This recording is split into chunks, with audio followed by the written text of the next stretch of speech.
Sananda. Kali ini kita akan membahas materi kelas 12 yaitu gaya Loren. Bagi yang belum subscribe channel Tia Sananda, silahkan di subscribe dulu dan aktifkan tombol lonceng agar mengetahui postingan-postingan Tia Sananda berikutnya. Baiklah, hari ini kita akan membahas tentang gaya Loren. Gaya Loren sering juga dikenal dengan istilah gaya magnetik. Suatu kawat yang dialiri arus listrik I, maka akan timbul di sini adalah adanya medan magnet B. Kan seperti itu ya. Kemudian adanya medan magnet juga akan menimbulkan terjadinya gaya magnetik atau adanya gaya Loren. Gaya Loren atau gaya magnetik kita lambangkan nanti dengan istilah FL. F itu adalah gaya, L-nya itu adalah Loren. Jadi untuk membedakan, ditulis dengan F saja juga tidak masalah. Oke. Gaya Loren FL itu dirumuskan B dikali I dikali L. Jadi bisa ditulis FL sama dengan Bil, ya. Kalau nanti membentuk sudut, berarti kalau membentuk sudut FL bisa dicari dengan rumus B kali I kali L tinggal ditambah dengan sin theta. Nah, apa itu B? B itu jelas adalah medan magnet. Satuan medan magnet itu adalah Tesla. Kemudian I-nya ini adalah arus listrik. Satuan arus adalah ampere. Kemudian L-nya ini adalah panjang kawat. Satuan panjang itu apa? Satuannya jelas adalah meter. Kemudian theta itu adalah sudut yang dibentuk di antara medan magnet B dan panjang kawat L. Satuannya jelas adalah derajat. Oke, L-nya kita tulis dengan L kecil saja biar sama. Gaya Loren adalah besaran vektor juga. Jadi untuk menentukan arah gaya Loren, kita juga menggunakan kaidah tangan kanan, sama seperti saat kita menentukan medan magnet, arah medan magnet ya. Tetapi biasanya ada dua versi yang digunakan. Jadi tetap untuk mencari arahnya kita menggunakan katakan. Apa itu katakan? Kaidah tangan kanan ya. Oke, bagaimana kaidah tangan kanan pada gaya Loren? Ada dua versi. Versi pertama biasanya menggunakan sistem tembakan. Tembakan itu gimana? Kalian biasanya menembaknya itu gimana? Dar, gitu ya. Gini tangan kalian ya. Kalau kalian mau menembak, dar, kan gitu ya. Jadi ada yang menggunakan sistem seperti ini. Nah, sistem seperti ini berarti ibu jari tetap adalah arah arus, sama seperti saat mencari arah medan magnet. Ibu jari berfungsi sebagai arus, telunjuk ini berfungsi sebagai medan magnet, kemudian B ya. Kemudian tiga jari ini dari jari tengah sampai kelingking ini menunjukkan arah gaya Loren. Oke, ibu tulis ya. Jadi versi satunya tadi ibu jari berfungsi sebagai arah arus, kemudian jari telunjuk berfungsi sebagai arah medan magnet atau B, dan jari tengah sampai kelingking ini berfungsi, tiga jari ini berfungsi sebagai arah gaya Loren atau arah FL. Nah, yang bagaimana yang versi kedua? Yang versi kedua hampir sama dengan yang versi saat kalian mencari arah medan magnet. Cukup tangan kalian seperti ini. Ya, cukup tangan kalian seperti ini. Ibu jari tetap menentukan arah arus, kemudian empat jari ini sama seperti medan magnet yang lalu tetap untuk mencari arah medan magnet. Yang mana untuk menentukan arah gaya Loren? Telapak tangan kalian, tinggal ditambah itu saja. Jadi waktu ini mencari medan magnet kan cukup begini ya, masuk atau keluar, gitu ya. Sekarang ditambah, telapak tangan kalian berfungsi sebagai arah gaya Loren. Ibu tulis. Sekali lagi, ibu jari berfungsi sebagai arah arus, empat jari ini berfungsi sebagai arah medan magnet B, kemudian telapak tangan kalian berfungsi sebagai arah gaya Loren. Nah, versi mana yang mau kalian gunakan? Jadi terserah kalian. Tapi kalau ibu lebih senang menggunakan versi yang kedua.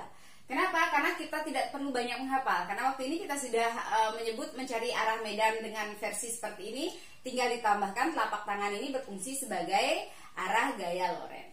Sampai itu kalau menggunakan ini kadang-kadang tangan kita itu tiga jari kita ini nggak selalu menuju ke arah yang diinginkan. Misalnya seperti ini ya. Kalau begini beda lagi, kalau begini beda lagi ya. Jadi takutnya ada kesalahan arah gaya Loren. Jadi kalau ibu lebih cenderung menggunakan versi yang kedua.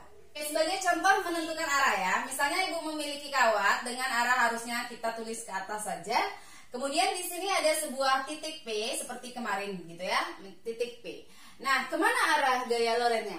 Pertama, kalian harus mencari dulu kemana arah B-nya. Itu saja dulu yang penting yang kalian cari. Ya, arah B-nya kemana? Seperti yang kemarin, kita memakai sistem ketukan. Lebih gampang ya. Jadi, arusnya naik, berarti ibu jari kalian naik. Kemudian, partikelnya ada di kanan, berarti apakah terketuk oleh kita? Kalau terketuk berarti masuk bidang. Kalau dia tidak terketuk berarti keluar bidang. Kan gitu ya, kemarin di video sebelumnya. Jadi, kalian bisa buka lagi video ibu terkait dengan materi medan magnet ya. Jadi ini naik, kemudian ternyata partikelnya kita ketuk ya, terketuk. Berarti di sini ini partikelnya B-nya itu adalah masuk atau cross seperti ini. Jadi B-nya cross. Nah, sekarang kalau sudah tahu B-nya cross di daerah sini, kemana arah gaya Loren? Oke, karena B-nya masuk, jadi berarti apa yang masuk? 4 jari ini.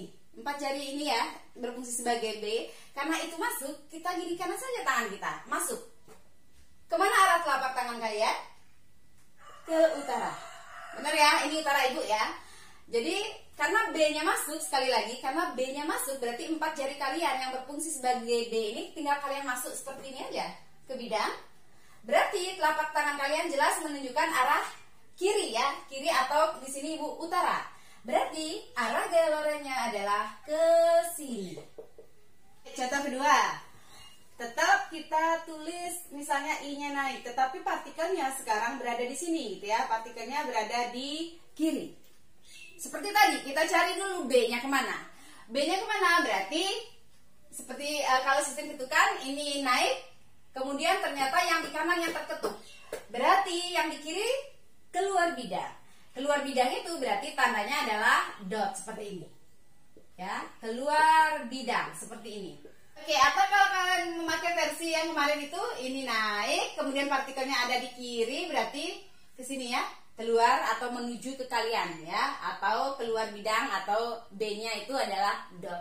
Oke, kalau sudah tahu bahwa B-nya itu keluar, kemana arahnya Loren? Sama seperti tadi. Karena B-nya keluar, berarti B-nya yang mana di tangan kalian? Kan 4 jari ini B-nya. Ya kan? Berarti karena B-nya keluar, tinggal tangan kamu keluar begini, menuju ke kalian. Nah, kemana arah telapak tangan kalian? Ke kanan. Atau kalau di ibu ini, ke selatan. Ya, bisa dipahami? Jadi, ini ke sini, berarti telapak tangan kalian mengarah ke selatan. Keluar, begini. Bisa dipahami ya? Jadi, arah FL-nya di sini adalah ke kanan atau di sini ke selatan. Satu ya contoh agar kalian lebih mengerti, tolong dipahami dengan baik. Misalnya ini sembarang kita tulis I-nya di sini, partikelnya mau di mana? Oke, partikelnya di atas saja nggak apa-apa ya. Partikelnya kita tulis di atas. Oke, kemana arah gaya Loren? Berarti kita cari dulu kemana arah B, gitu ya. Berarti karena ke utara, berarti ini ibu jari kalian sudah ke sini, ya. Ibu jari kalian mengarah ke I. Kemudian kita ketuk. Ternyata partikelnya ini terketuk, ya. Berarti di sini masuk bidang. Berarti di sini B-nya masuk bidang seperti ini. Sembarang kita tulis. Kalau sudah masuk bidang, kemana arah gaya Loren? Sama seperti tadi. Berarti B-nya itu adalah 4 jari kalian, ya. Masuk bidang berarti masuk, gitu ya. I-nya ke utara, kalian masuk bidang seperti ini. Masuk bidang. Kemana arah gaya Lorennya? Kemana arah telapak tangan kalian? Ke bawah. Bener gak? Masuk bidang dengan arah I ke kiri. Masuk bidang. Telapak tangan kalian mengarah ke bawah. Berarti kemana arah gaya Loren? Gaya Lorennya jelas adalah ke sini. Bisa dipahami ya? Kalau tidak bisa dipahami, tolong kalian coba berkali-kali diputar video ini agar lebih memahami arah gaya Loren. Lanjutkan pada bagian gaya Loren pada kawat sejajar. Yang pertama dengan arah arus sejajar atau searah. Berarti kita punya 2 buah kawat seperti ini, arah arusnya itu sama katanya. Berarti kita tulis arah arusnya naik saja ya. Di sini kita sebut dengan I1, ini kita sebut dengan I2. Jarak I1 dan I2 itu sering disebut dengan istilah A. Nah, kemana arah gaya Lorennya? Apakah tarik-menarik atau tolak-menolak? Oke, kita lihat ya. Di sini tidak ada partikel, di sini hanya antara kawat 1 dengan kawat 2. Oke, kita cek kawat 1 kemana arah gaya lorennya, gitu ya. Kawat 1 berarti I-nya naik, kemudian partikelnya I2-nya itu ada di kanan. Apakah terketuk oleh kita? Ternyata terketuk oleh kita. Berarti di sini dia adalah masuk bidang. Berarti B1-nya masuk bidang. B1 itu akan bekerja di benda 2. B1 akan bekerja di benda 2. Kenapa? Karena ini antara I1 dengan I2 saja. Jadi I1-nya berarti B1-nya ini karena B1 masuk bidang, B1 ini bekerja pada I2. Berarti B-nya adalah B1, arusnya adalah I2. Bisa dipahami ya? Oke, itu dulu. Kemudian di kawat 2 sekarang. Kawat 2 sama arah arusnya naik. Kemudian kawat satunya adalah di kiri. Apakah terketuk oleh kita? Ternyata tidak.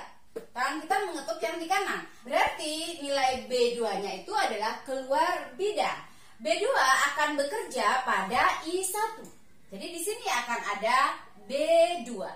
B1 tadi adalah tandanya masuk bidang, sedangkan B2 itu tandanya adalah keluar bidang. Oke? Berarti B2 bekerja pada arus 1, B1 akan bekerja pada arus 2.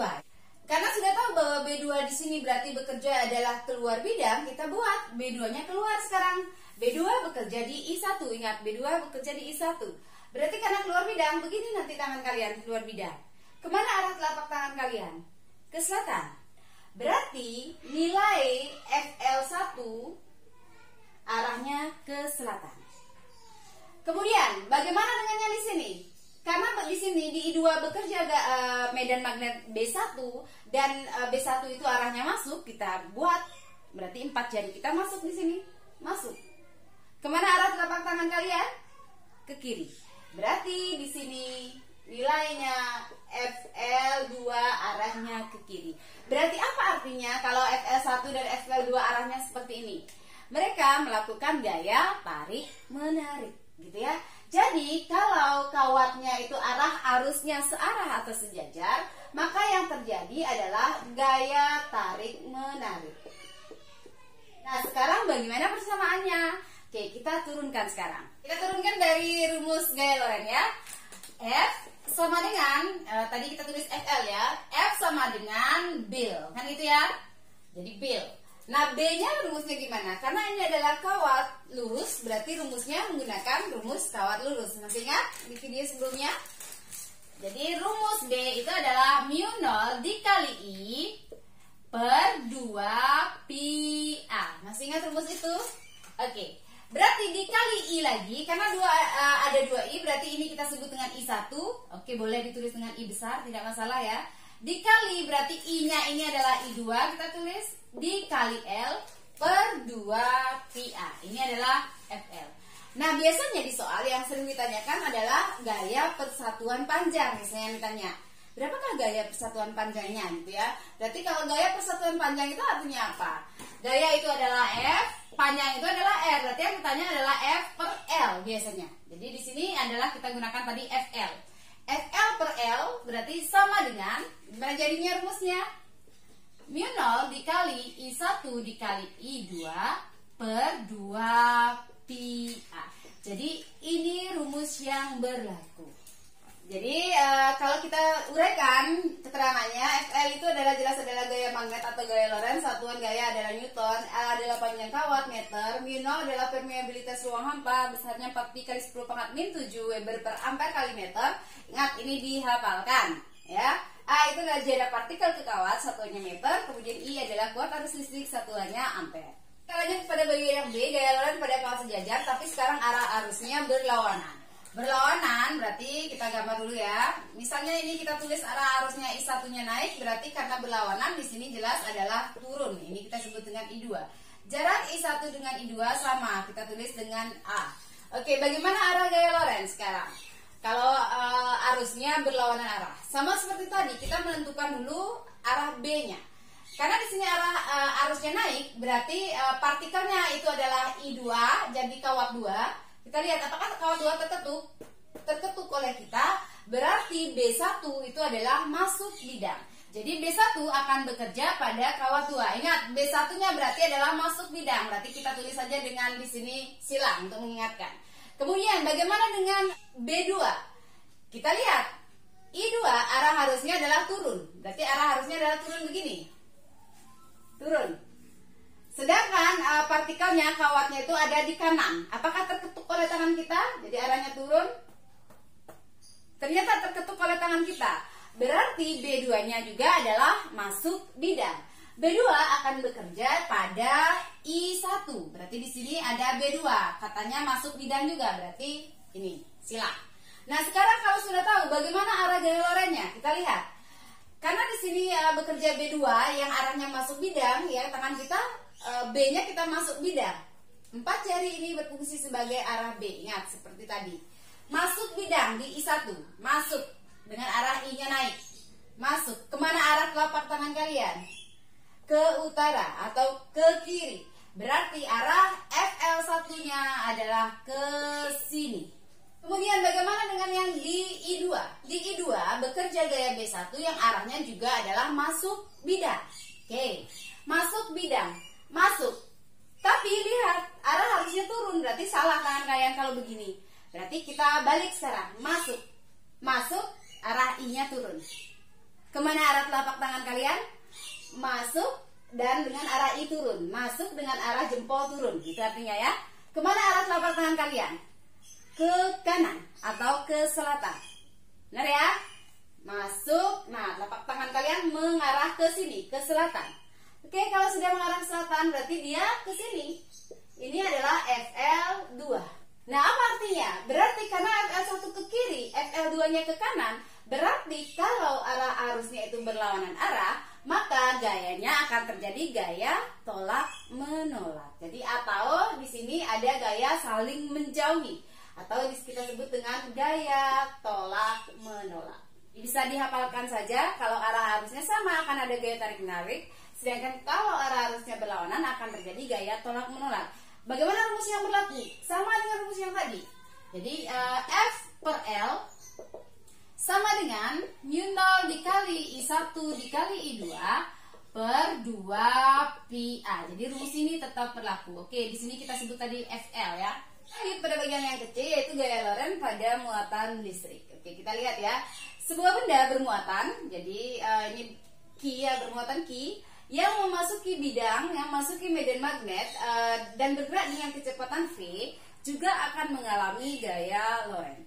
Nah, untuk mencari berapakah gaya Lorentz jika diketahui adalah kecepatan dan muatannya, jadi hampir sama dengan tadi. Kalau tadi FL sama dengan Bill, sekarang mencari rumus gaya Lorentz itu FL sama dengan B-nya tetap, tetapi di sini adalah Q dikali V.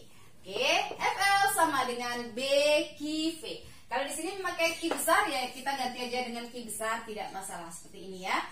Q ini adalah muatan, satuan muatan itu adalah Coulomb. V ini adalah kecepatan, satuan kecepatan itu adalah meter per sekon. Dan B ini jelas adalah besarnya medan magnet. Satuan medan magnet adalah Tesla. FL sudah tahu, FL ini adalah gaya Lorentz. Satuan gaya Lorentz tadi adalah Newton. Ini kalau dia tidak membentuk sudut. Kalau membentuk sudut sama seperti tadi, tinggal ditambahin dengan sin theta. Sehingga bisa ditulis bahwa FL sama dengan B Q V kali sin theta. Nah, pertanyaannya sekarang, Bu, bagaimana sih caranya mencari arah gaya Lorentz-nya kalau diketahui kecepatan, bukan I seperti tadi? Oke, caranya sama seperti tadi, kita menggunakan kaidah tangan kanan. Seperti tadi saja, kita memakai versi yang kedua saja ya. Versi yang kedua, ibu jari yang tadinya berfungsi sebagai arah arus listrik, sekarang berfungsi sebagai arah kecepatan. Itu saja bedanya. Jadi ibu jari arah kecepatan, 4 jari ini sebagai arah medan magnet, telapak tangan kalian berfungsi sebagai arah gaya Lorentz. Oke, ibu tulis ya. Ini seperti ini. Yang berbeda hanya di ibu jari. Yang tadinya berfungsi sebagai arah arus, berfungsi sekarang sebagai arah kecepatan. 4 jari sebagai arah medan magnet, telapak tangan berfungsi sebagai arah gaya Lorentz. Kita lanjutkan pada bagian yang gede, letak kawat ketiga agar gaya Lorentz bernilai 0. Nah, biasanya ada pertanyaan, di manakah letak kawat ketiga agar gaya Lorentz-nya sama dengan 0? Oke, kita bahas sekarang di sini. Yang pertama, bagaimana kalau arah arusnya searah? Jadi, jika arah arusnya searah, berarti misalnya ada dua buah kawat, di sini kita sebut dengan kawat 1 dengan I1, karena arah arusnya searah, berarti kalau ke atas berarti di sini juga sama ke atas I2-nya. Di mana diletakkan agar kawat ketiga? Jadi ada orang ketiga di sini, ya, ada orang ketiga. Di mana orang ketiga ini kita letakkan agar gaya Lorentz-nya sama dengan 0? Ada dua syarat. Kalau arah arusnya sama, maka kawat ketiga harus diletakkan di antara kawat 1 dan kawat 2. Jadi kawat ketiga ini ada di antara mereka. Jadi orang ketiganya ada di antara mereka. Harus diletakkan entah di mana, ya. Diletakkan di antara kawat 1 dan kawat 2. Nah, diletakkan kemana sekarang? Diletakkan lebih dekat dengan yang memiliki arus terkecil. Jadi, kalau seandainya I1 misalnya nilainya 2 ampere, sedangkan I2 nilainya 5 ampere, berarti di mana diletakkan? Dia akan diletakkan lebih dekat dengan I1. Itu maksudnya. Bisa dipahami ya? Karena I1 nilainya lebih kecil nilai arusnya. Oke, Ibu tulis syaratnya. Jadi ditulis ya. Letak kawat ketiga harus diletakkan di antara I1 dan I2. Tadi sudah paham ya, berarti di antara sini. Kemudian dekatnya kemana? Kawat diletakkan lebih dekat dengan yang memiliki nilai arus listrik mendekati 0. Mendekati 0 berarti artinya memiliki arus listrik yang lebih kecil. Yang nomor 2, apabila arah arusnya berlawanan, seperti yang Ibu gambar ya. I1 misalnya arah arusnya naik, I2 arah arusnya turun. Jadi jarak I1 dan I2 itu tetap ini adalah diumpamakan dengan A, gitu ya. Ada dua syarat juga. Syarat kedua sama dengan syarat yang di sini. Jadi kawat harus diletakkan di lebih dekat dengan bagian yang memiliki arus yang nilai arus listrik yang lebih kecil. Nah, yang berbeda adalah di syarat 1. Syarat 1 di sini kalau arusnya berlawanan, maka letak kawat ketiga. Jadi orang ketiga ini harus diletakkan di luar kawat 1 dan 2. Di luar itu maksudnya di mana? Ya di sampingnya. Jadi kalau tadi kan di dalam. Tadi di sampingnya, di samping I2 atau di samping I1, berarti dua opsi. Di samping I2 atau di samping I1. Nah, untuk menentukan di mananya, berarti kita ke syarat kedua. Berarti lihat mana nilai arusnya yang lebih kecil. Sama seperti tadi, misalnya di sini arusnya 2 ampere, di sini misalnya adalah 5 ampere, maka diletakkan di mana? Jelas di sebelah kiri dari I1. Karena syaratnya adalah diletakkan kawat ini lebih dekat dengan yang memiliki nilai arus lebih kecil, gitu ya, bisa dipahami ya. Jadi bukan di sini, karena di sini nilai arusnya lebih besar. Kita lanjutkan dengan flux magnet. Waktu ini kita sudah berbicara tentang flux ya, tapi flux listrik. Kalian masih ingat lambangnya flux itu apa? Jadi baru waktu ini kita bahas ini, ya. Dibaca apa?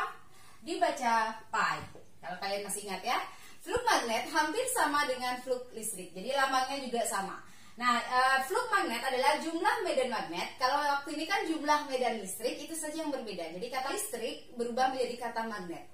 Jadi flux magnet adalah jumlah medan magnet yang melewati suatu penampang tertentu. Flux magnet ini sering juga disebut sebagai kerapatannya medan magnet. Kerapatan medan magnet.